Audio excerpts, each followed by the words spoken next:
Learning Center.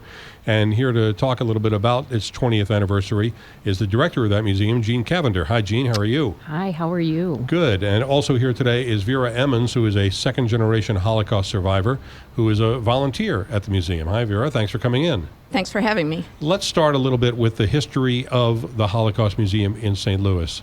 It opened its doors 20 years ago this summer, right? It did. The Holocaust Museum and Learning Center is actually a department of the Jewish Federation of St. Louis. We are located on the Jewish Community Center campus, located on the corner of Schutz and Lindbergh. Mm-hmm. The museum was established in 1995 after a couple of years of fundraising. And the museum is specifically, what makes it kind of unique is the fact that we have all of our artifacts and photographs that are a part of the museum have all been donated by our local Holocaust survivor population that immigrated to St. Louis. Mm-hmm.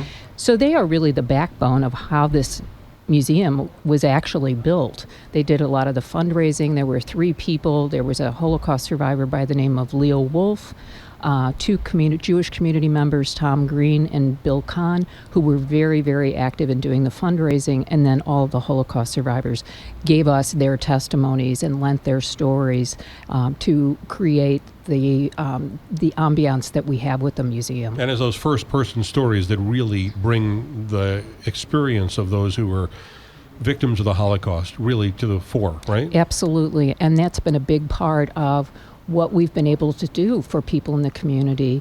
And let me just say this, too. We are one of approximately 20 Holocaust museums in the United States, so every community does not have access to this educational resource. So we still have Holocaust survivors who are giving their testimony in person. We have school groups and other visitor groups, church groups that come in, and they will set up a tour, and then in conjunction with that tour is their opportunity to hear from an actual eyewitness of what happened during the Holocaust. We have some camp survivors. We have now a group of people who we consider child survivors. They were hidden during the Holocaust. One woman in particular was hidden in a convent, and for many years of her young life, she thought she was Christian.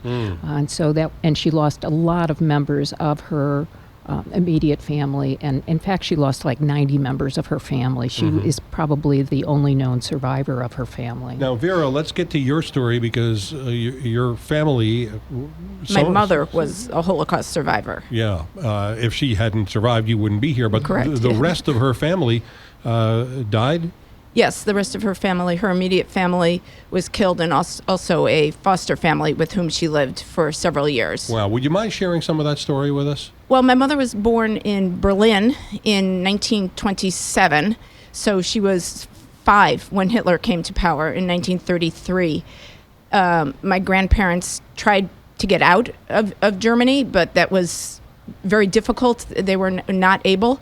So in 1939, they decided they would send my mother, and she had a younger sister whose name was Vera, to the Netherlands because it was still safer there. So this was to be temporary, and they would still look for a way out, but they never found a way out. So my grandparents and my mother's sister, who through a series of events ended up back in Berlin with their parents, were taken to Auschwitz and killed in March of 1943. And my mother was still with this foster family in the Netherlands, and they were also taken to a Dutch concentration camp eventually in June of 1943. And my mother was in 6 different concentration camps and survived. How is it that she survived? Well, she would say partly because she was part of a group of prisoners that was, again, it's a little more complicated, but sponsored by the Philips Electronics company. Mm-hmm. So she was watched over a little bit more. They were making war equipment for the Germans because Philips was taken over by the Nazis along with the rest of the country. So she was watched over a little bit more. And then she would also say luck. Sounds a little bit like the sort of stories that made up the basis of Schindler's List, where you had industrialists who were helping to save the lives of some Jews by saying they were working for the company or that their children were working for the company. Right, yes. So in your mother's case, she survived that, and when did she emigrate to America? She came at the end of the war. She was brought to Sweden to recuperate, and then there were relatives who had gotten out in Richmond, Virginia, and the whole family had memorized that address as a way to communicate after the war. Like I tell the kids when I'm speaking, I say, there was no internet. Yeah. And that's something they, I feel like I have to say that to them. So my mother had memorized this address and said it to herself over the years, and she wrote to the relatives, and then they put into place her emigration. And I don't know who paid for it because these relatives had no money. Did she know what had happened to the rest of her family? She did, yes. How would she have known what was happening at Auschwitz when she was in a camp in the Netherlands? Well, she was in various camps, and one of the camps she was in was Auschwitz. Oh, okay. And it was known by then. She knew when her parents had been taken to Auschwitz, and so she knew that trainload had just been killed. Obviously, she's told you stories. Correct. Because you can share them with people when they come Yes. to the Holocaust Museum.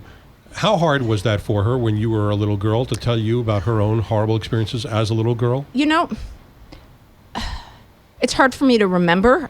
I was a little girl. It didn't start out as horrible stories. It was stories about her family.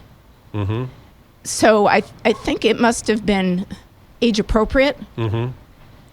And Jean, when you have people coming to the Holocaust Museum and Learning Center here in St. Louis, you have many Holocaust survivors who you've recorded, but we have fewer and fewer of them left. So is the experience for most people who come there one of seeing, as Vera does, the experiences of their parents or maybe grandparents? Well, there's no doubt that the opportunity to hear an actual survivor is one of the most poignant parts of the visit.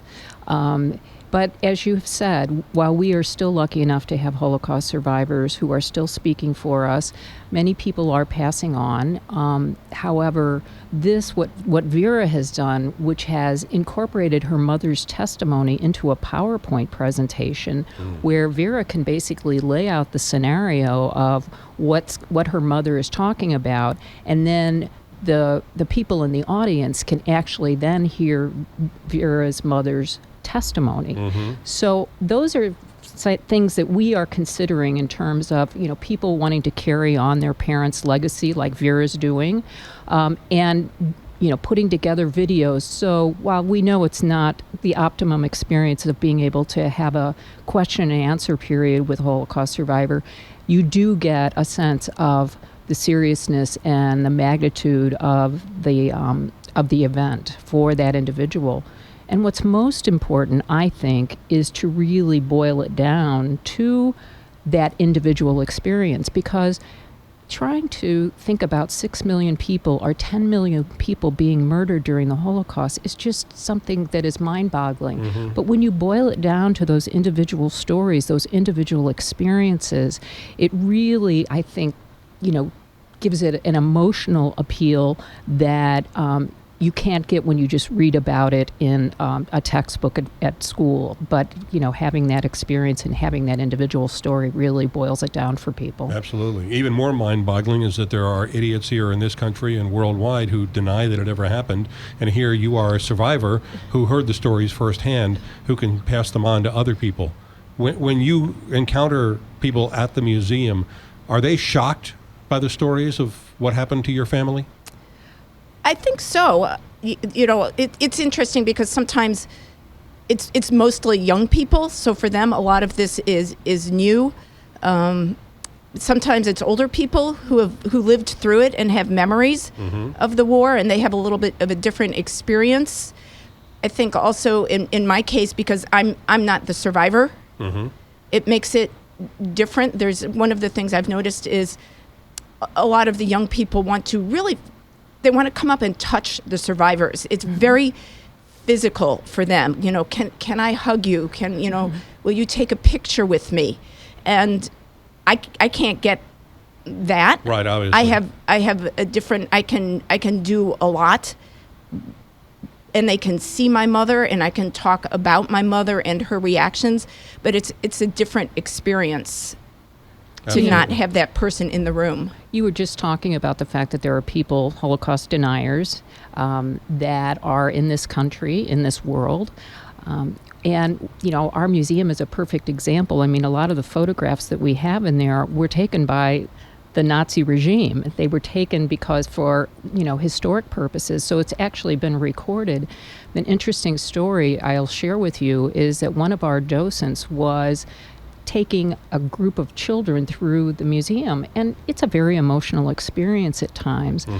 And we've known where students have kind of broken down and started crying, and we've had to escort them from the museum because it's just too much. Absolutely. So what ended up happening in this case is that a young girl came up to the docent and said, she was crying, and the docent was trying to comfort her, and she looked at the docent and she said, "My parents told me this never happened." So that's the kind of, some people get hit over the head because if they live in an environment where this didn't occur, and then we've got a lot of proof that it did, and then you hear from a Holocaust survivor to boot, or, the daughter of a Holocaust survivor, it really hits them hard. Yeah, well, you're countering ignorance in that way.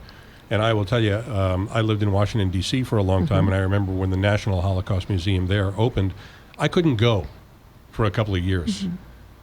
And when I did go, it tore me apart inside. It's very, very tough.